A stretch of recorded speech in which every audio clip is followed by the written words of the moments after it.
Rachel Whitfield stood on the sidewalk outside the home she had shared for 12 years, watching two men load the last of her furniture into a truck. She was 38 years old. Her hands were cold even though it was July. Behind her, through the front window, she could still see him. Mark Delaney, 48 years old, sitting exactly where he had sat almost every evening for over a decade. A controller in his hands, eyes fixed on a screen, completely undisturbed by the fact that his wife's entire life was being carried past him in cardboard boxes. He did not look up, not once. Rachel would later say that moment told her everything the last 12 years had been trying to tell her, and she had simply refused to listen. She had given him the best years of her adult life. She had given him patience, forgiveness, second chances, that quietly became a 100th chance. And in return, she had been given a man who scheduled his evenings around a gaming console, the way other men scheduled their evenings around their children. This is the story of a woman who believed love could finish raising a man that someone else had left unfinished, and the quiet, devastating realization that some things love was never built to fix. This is the story of the man who never grew up, and the women who spent years waiting for him to. Before we go any further into this story, let us know in the comments where you're watching from. We'd love to hear from you, and don't forget to hit that subscribe button so you never miss any of our upcoming videos. There is a version of this story playing out right now, in a house somewhere near you. A wife doing the taxes alone again this year, a mother in her 70s still calling her 40-year-old son to remind him about his dentist appointment. A woman on a dating app, 44 years old, reading a profile that says the man is easygoing, spontaneous, still figuring things out, and feeling a strange, familiar unease she cannot name.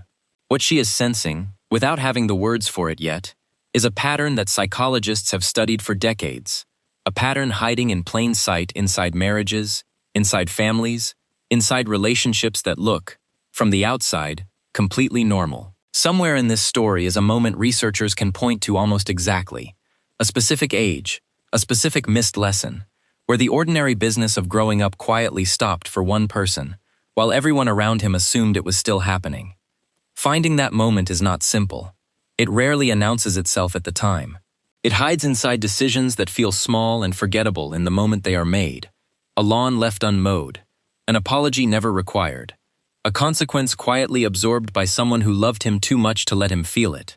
It is only decades later, looking back with the full weight of everything that followed, that these small moments reveal themselves as the true beginning of everything. By the time we reach the end of this story, you will understand exactly what that pattern looks like. How it forms so early that almost nobody notices it happening, and why it so often takes 12 years, or 20, or an entire lifetime, for the people closest to it to finally see it clearly. You will understand what turned Mark Delaney into the man sitting on that couch. You will understand what kept Rachel standing outside that truck for as long as she did. And you will understand something far more uncomfortable, that this story is not really about one man, or one marriage.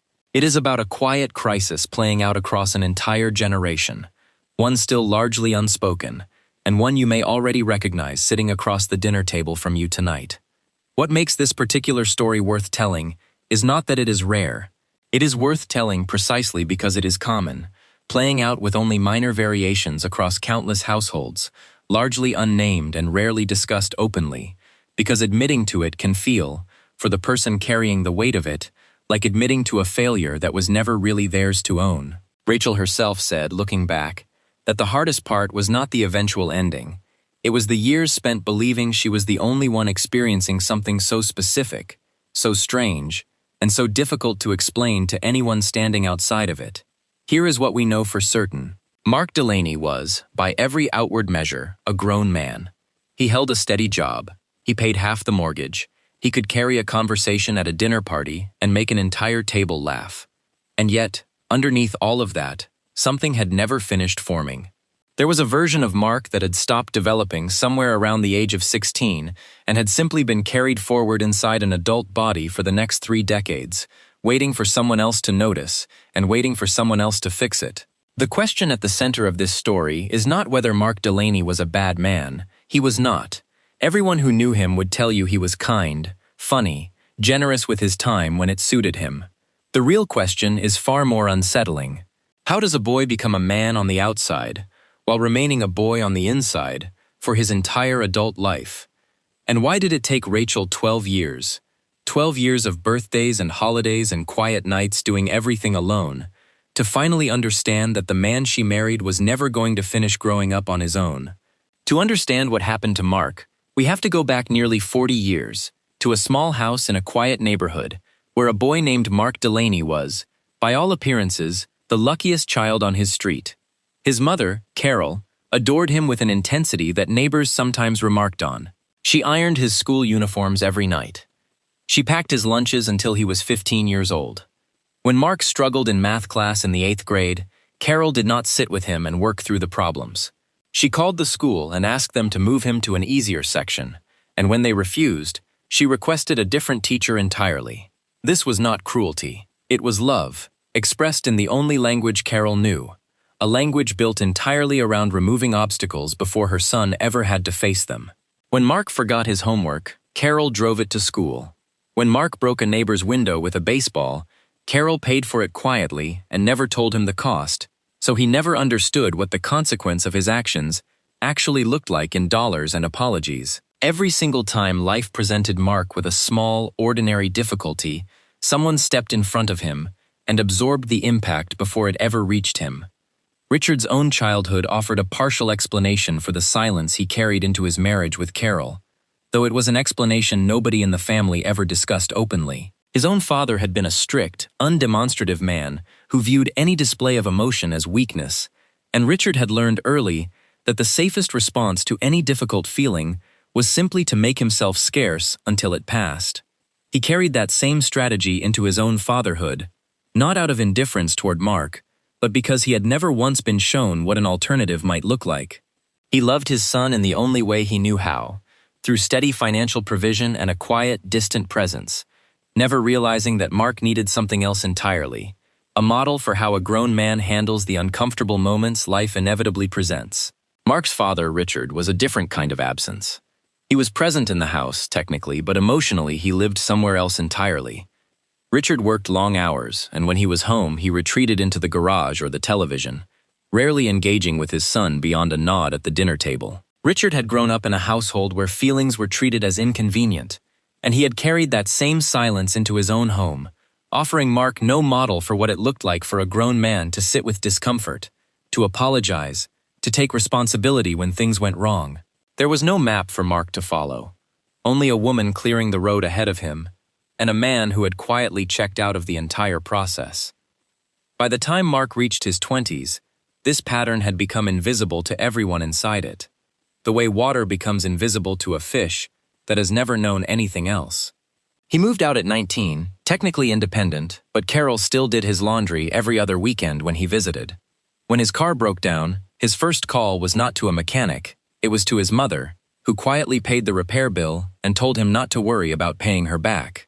When he lost a job at 26, after repeated conflicts with a manager, Carol was the one who called the manager to advocate on his behalf, a call Mark never asked for and never stopped her from making. During his 2 years at a state college before dropping out to take a job in sales, Mark's roommates would later recall, when asked about those years, a young man who was well-liked but who seemed to vanish entirely whenever tension arose in the apartment. When rent was late because Mark had spent his share of the money elsewhere, he did not raise the issue himself.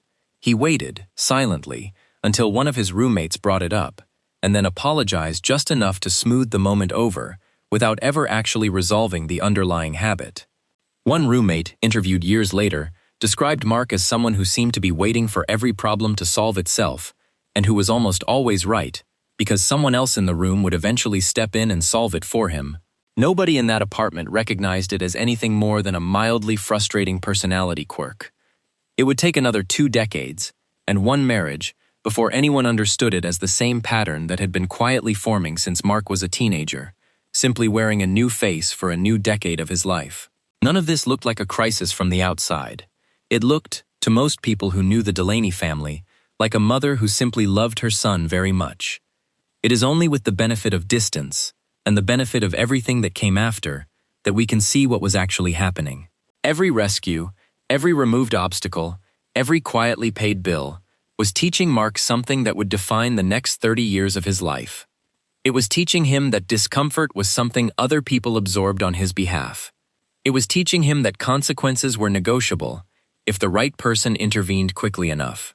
And most importantly, it was teaching him that he never had to develop the internal muscle required to sit inside a hard moment and come out the other side of it changed. There was one particular memory from Mark's adolescence that, years later, a therapist would return to again and again, treating it almost like a hinge on which the rest of his life quietly turned. At 15 years old, Mark had been given the responsibility of mowing the neighbor's lawn for a small weekly payment, his first real taste of independent work. 3 weeks in, bored and restless, he simply stopped showing up. No explanation, no phone call. When the neighbor mentioned it to Carol, expecting an apology to be arranged, Carol instead grew defensive on her son's behalf, telling the neighbor that Mark had been busy with school and that it was unreasonable to expect a teenager to manage a job on top of his studies. The neighbor let it go, the small debt of a broken commitment simply evaporating, absorbed by an adult who was not even the one who owed it. Mark never had to sit across from another human being and explain why he had failed to keep his word. He never learned what that specific discomfort felt like, the particular heat of an apology that was actually owed, and so he never learned, at 15, the exact skill that might have served him for the rest of his life. By 17, Mark had developed a habit his high school guidance counselor privately flagged, in a note that Carol never saw, a habit of disappearing entirely whenever a situation became emotionally difficult. When a girlfriend broke up with him after he was caught being dishonest about spending time with someone else, Mark did not call her, did not attempt to explain himself, and did not apologize. He simply stopped responding altogether, allowing the relationship to end in silence, rather than face the discomfort of a conversation he did not want to have. His friends at the time thought little of it, dismissing it as typical teenage avoidance. Nobody around him recognized it as the earliest visible version of a pattern that would define every serious relationship he entered for the next 30 years. Rachel Foster met Mark at 24 years old, at a mutual friend's barbecue, and she would later describe that first meeting as one of the easiest, most magnetic conversations of her adult life. Mark was funny, he was attentive, he remembered small details about her life that most men forgot within minutes of hearing them. What Rachel did not yet know, what she could not have known, was that she was about to spend the next 12 years slowly and unknowingly stepping into the exact role Carol Delaney had occupied for the previous 20. In the early years, the signs were so small they were almost charming. Mark forgot to pay a credit card bill, and Rachel simply paid it, telling herself it was a one-time oversight, the kind anyone might make while adjusting to a new relationship. Mark avoided difficult conversations by changing the subject or making a joke, and Rachel found herself laughing along, telling herself he simply processed things differently than she did. When his mother would call to check in on him, sometimes twice in a single day, Rachel noticed the pattern but dismissed it as a close family bond rather than what it actually was, a decades-long habit neither Mark nor Carol had ever questioned. By the time Rachel and Mark married, 3 years into the relationship, the pattern had settled into something quieter and harder to name. Rachel began managing nearly everything in their shared life: the bills, the scheduling, the difficult conversations with landlords and employers and extended family. Whenever a genuine conflict arose between them, Mark would go silent for days rather than engage, retreating into the same emotional room his father had once retreated into, a room with no door for anyone else to enter. Rachel, for her part, kept telling herself the same story so many women in her position tell themselves. He just needs time, he'll come around. This is not who he really is underneath. The years accumulated the way they always do, quietly, one ordinary week folding into the next, until suddenly, an entire decade has passed, and nobody can quite explain where it went. Rachel built a career. She managed a home. She showed up for holidays with his family and her own, coordinating schedules and gifts and logistics that Mark rarely thought to consider on his own. And through all of it, a specific evening ritual had calcified into the architecture of their marriage. Mark came home from work, ate dinner largely in silence, and disappeared into the same corner of the same couch, a controller in his hands, for hours that stretched later and later into the night. Rachel began keeping a private, unspoken account of everything she was carrying alone, the way many people in her position do without ever calling it what it is. She was the one who remembered his mother's birthday. She was the one who remembered his mother's birthday. She was the one who scheduled his doctor's appointments, because left to his own devices, Mark would let a persistent cough go unaddressed for months.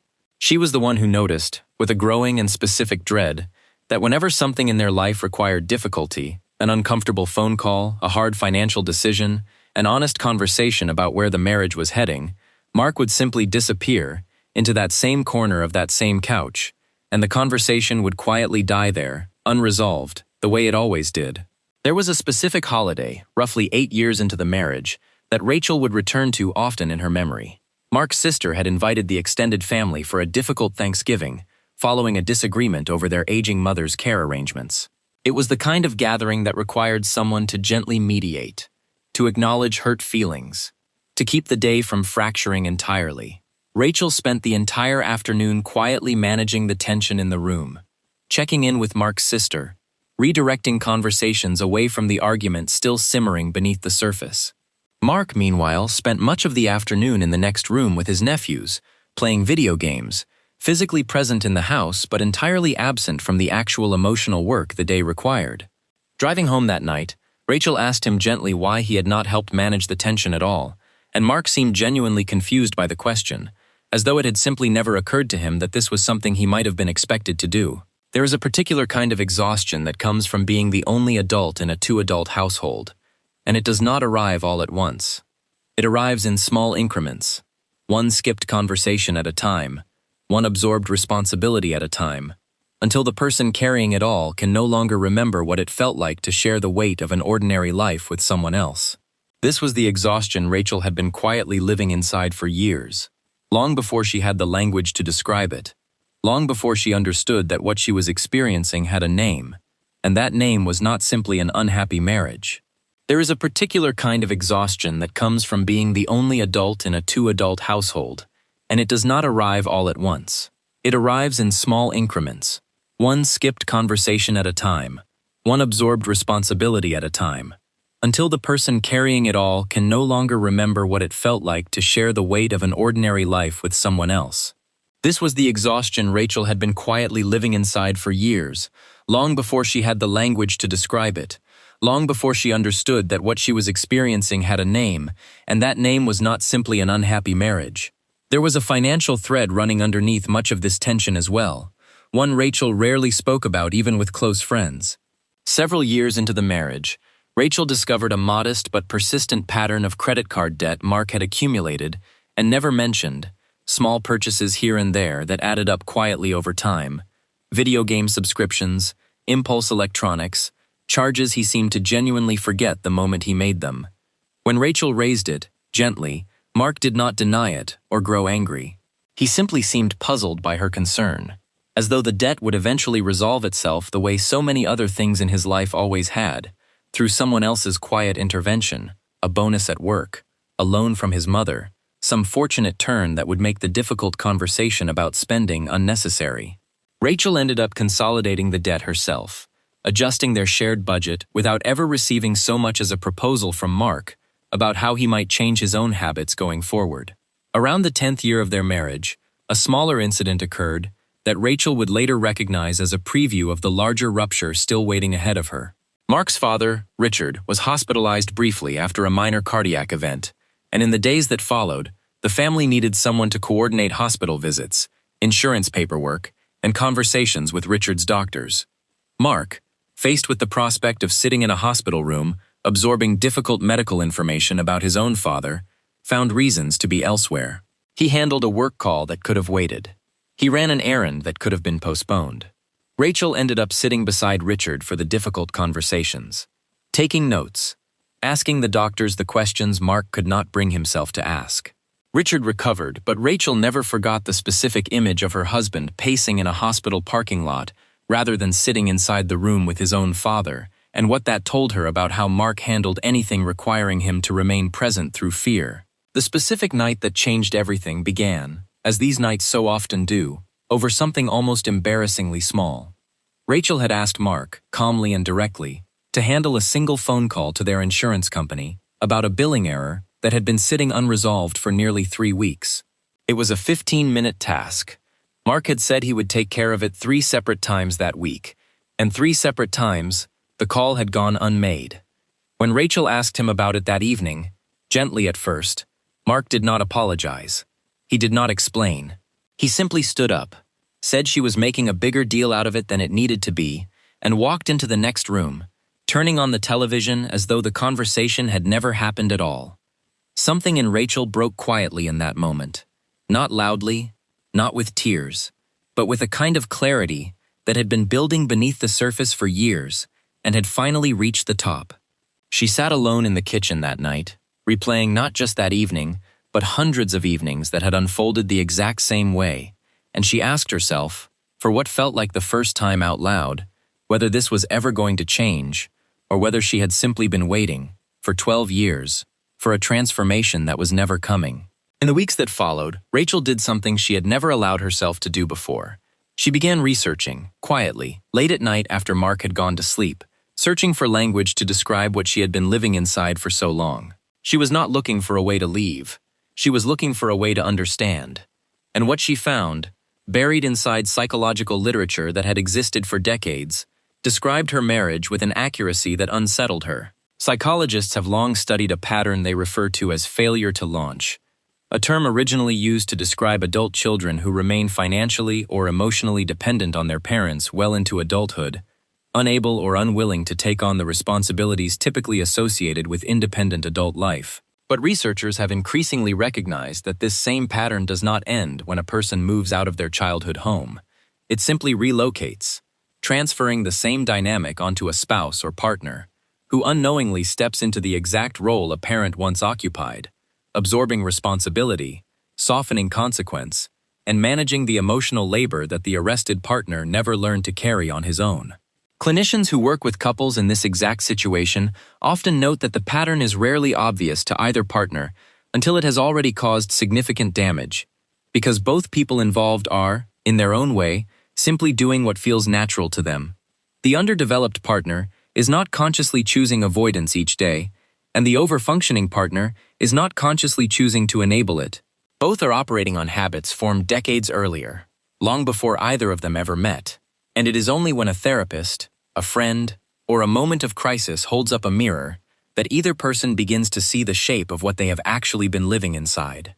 At the center of this pattern sits a concept researchers call emotional immaturity, distinct from simple selfishness or laziness. Emotional immaturity describes an adult who has the intellectual capacity of a grown person, but has never developed the internal tools required to sit with discomfort, tolerate disappointing someone they love, or take ownership of a mistake without deflecting, minimizing, or withdrawing. It is not a character flaw chosen deliberately. It is, more often, the direct result of a childhood in which every difficult moment was absorbed by someone else before the child ever had the chance to develop the emotional muscle required to absorb it himself. Rachel found herself reading about attachment styles, another area psychologists have studied extensively, and specifically about avoidant attachment, a pattern often formed in early childhood when a child learns, consciously or not, that emotional needs are met inconsistently, or that conflict is something to escape rather than resolve.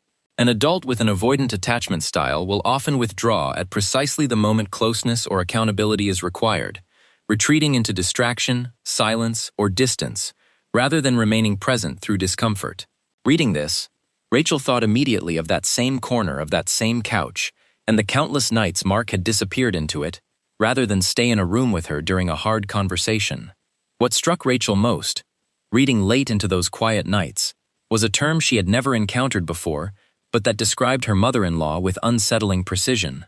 Researchers studying overparenting, sometimes referred to informally as helicopter parenting, have found consistent links between excessive parental intervention and delayed emotional development in adult children.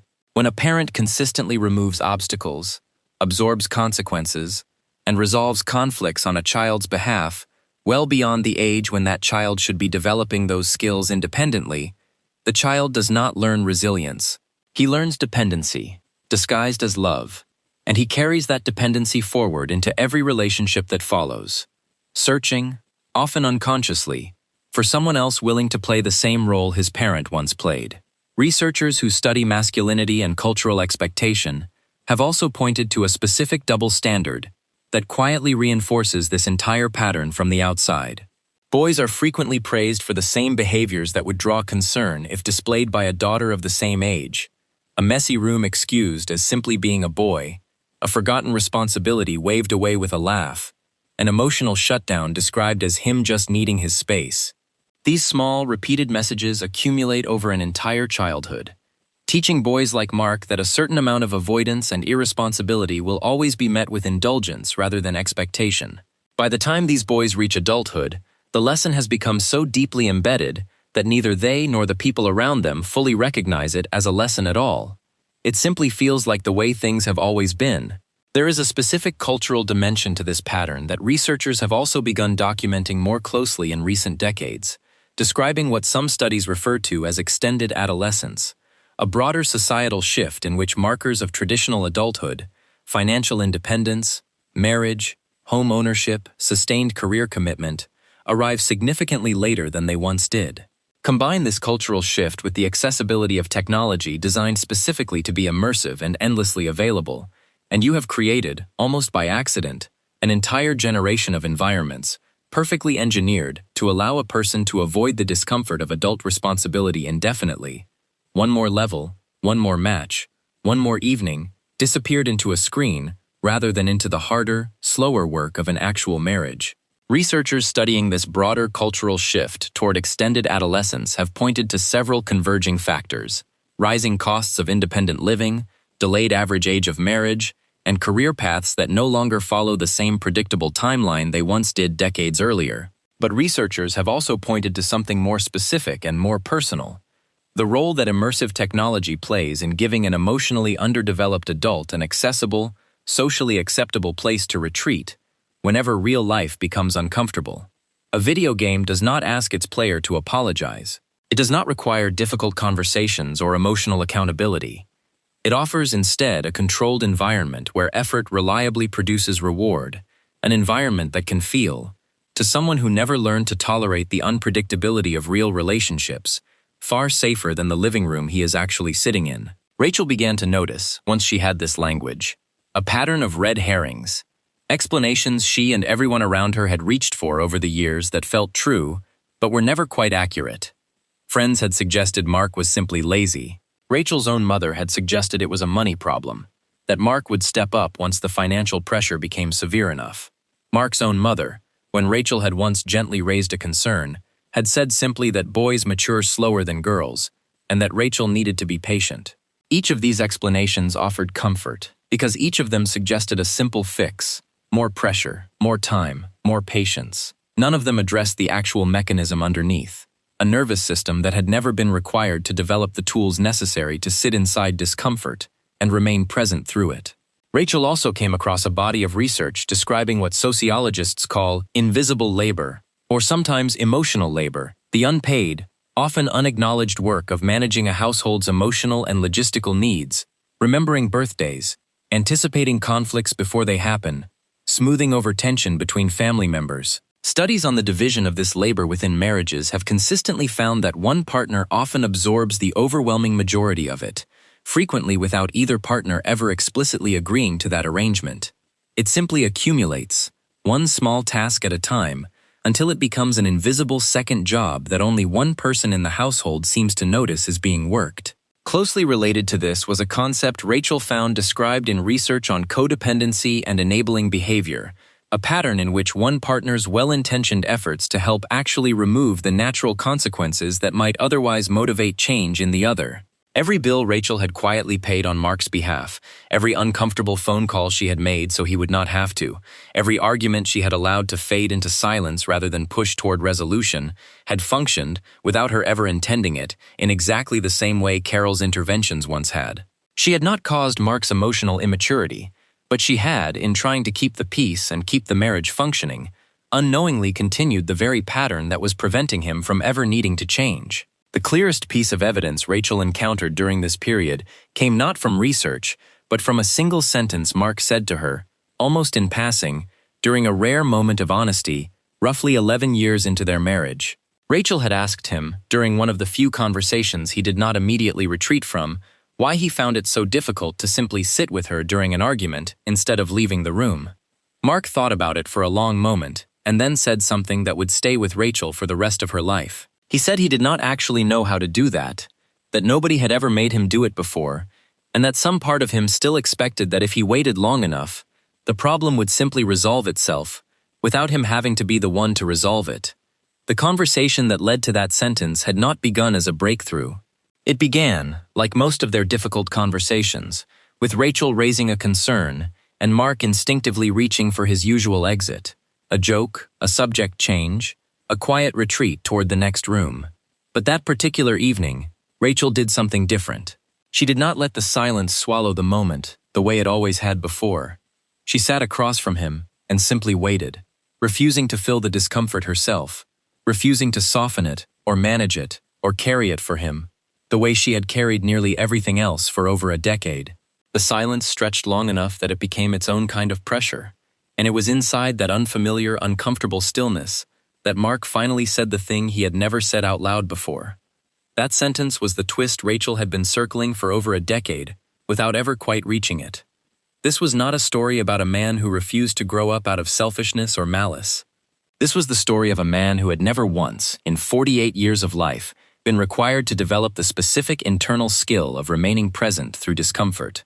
Because every single person who had ever loved him, his mother first, and then Rachel herself, had quietly stepped in to remove that discomfort before he ever had to face it alone. Carol, for her part, did not take the news of the marriage ending well at first. When Rachel called her, more out of courtesy than obligation, to explain what was happening, Carol's initial reaction was defensive, insisting that Mark simply needed more patience, more time, the same explanation she had offered his entire life.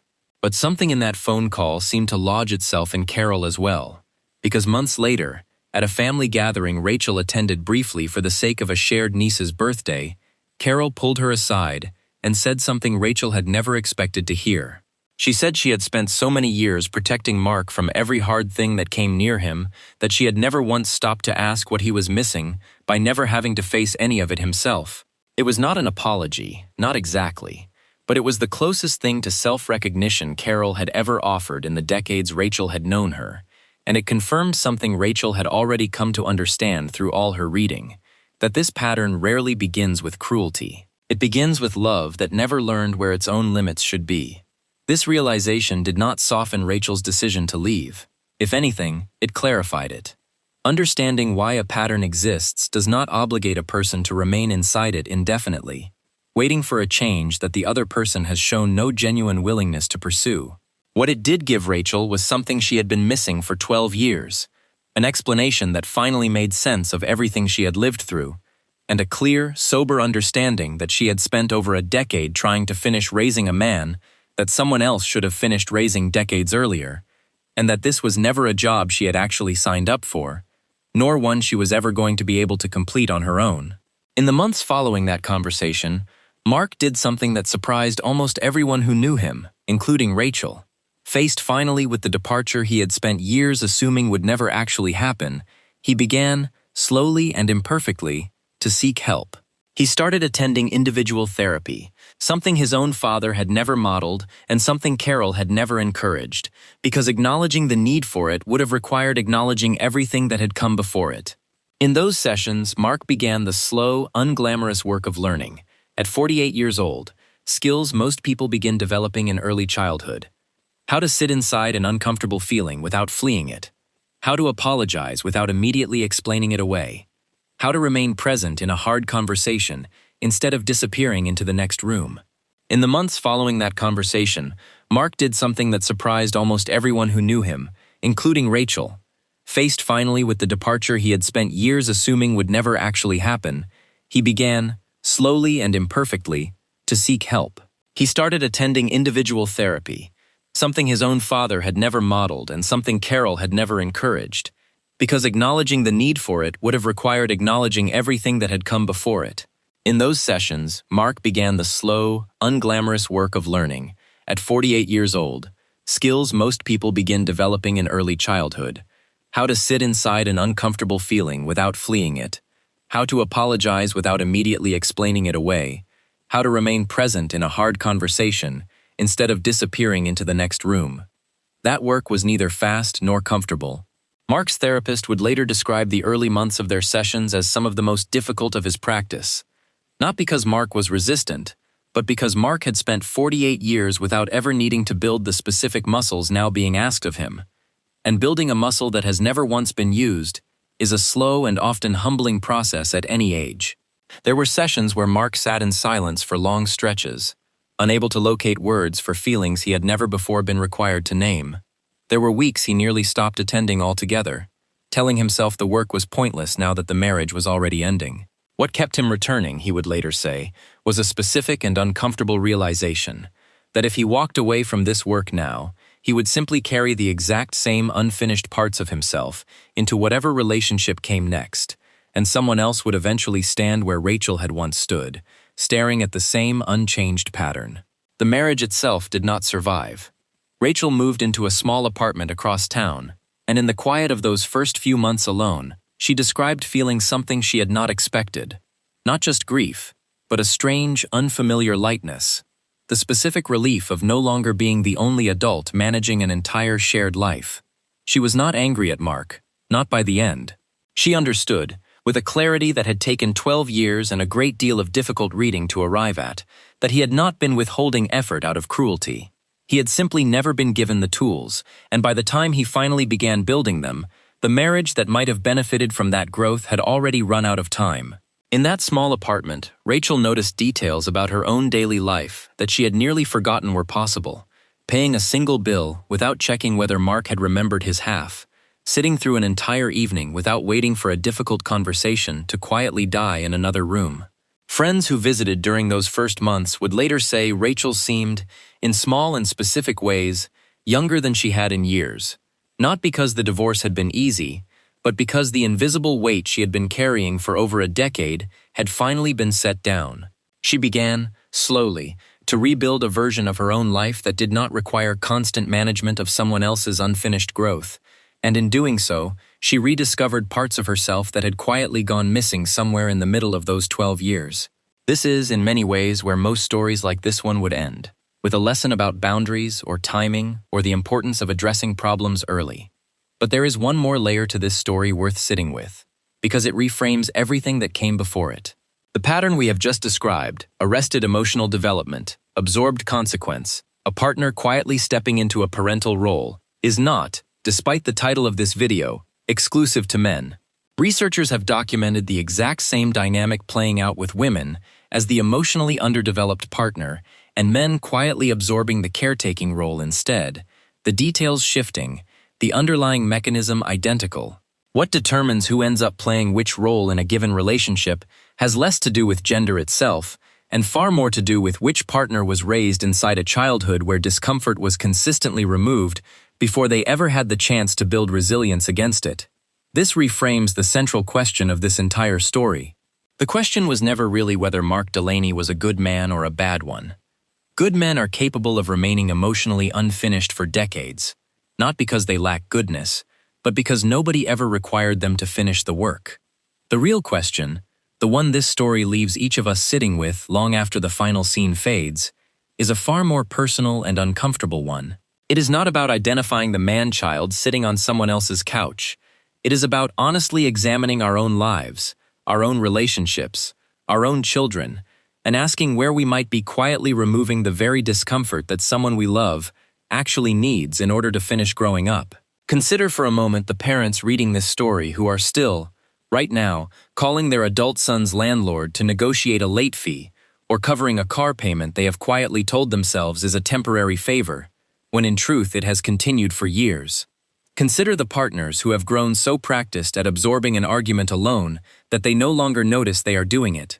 This story is not really about Mark and Rachel anymore, if it ever fully was.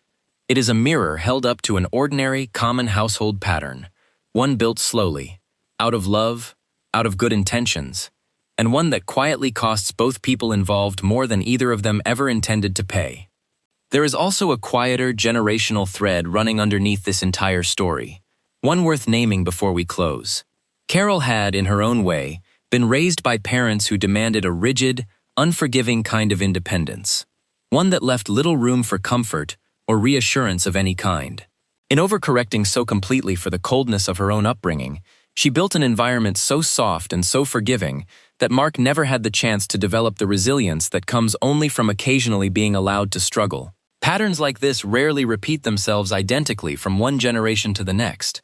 More often, they swing from one extreme to its opposite, each generation trying to fix the wound left by the one before it, and each new fix quietly creating a different wound in its place. Understanding this does not excuse any single choice made along the way. It simply reminds us how easily these patterns travel, undetected, from one household to the next, wearing a slightly different face each time. Would you have recognized this pattern in year one of a relationship? The small, charming signs so easily mistaken for simple ease and good humor? Or would it have taken you, as it took Rachel, the better part of a decade, watching one ordinary evening fold quietly into the next, before the pattern finally became impossible to ignore? And perhaps the harder question still, is there someone in your own life right now, a partner, a son, a daughter, whose discomfort you have been quietly absorbing for so long that neither of you has fully noticed what it is actually costing them? Mark, for his part, is still doing the work. He has not remarried. He speaks with Rachel occasionally now. The conversation's civil, even warm at times, the particular kind of peace that becomes possible once two people stop needing anything further from each other. He has told mutual friends that the hardest part of therapy was not learning new skills, but grieving the years he spent not knowing he needed them, years he cannot get back, and a marriage he understands, with a clarity that arrived far too late to save it, he might have kept had he done this work a decade earlier. Rachel, when she thinks about those 12 years now, does not describe them as wasted.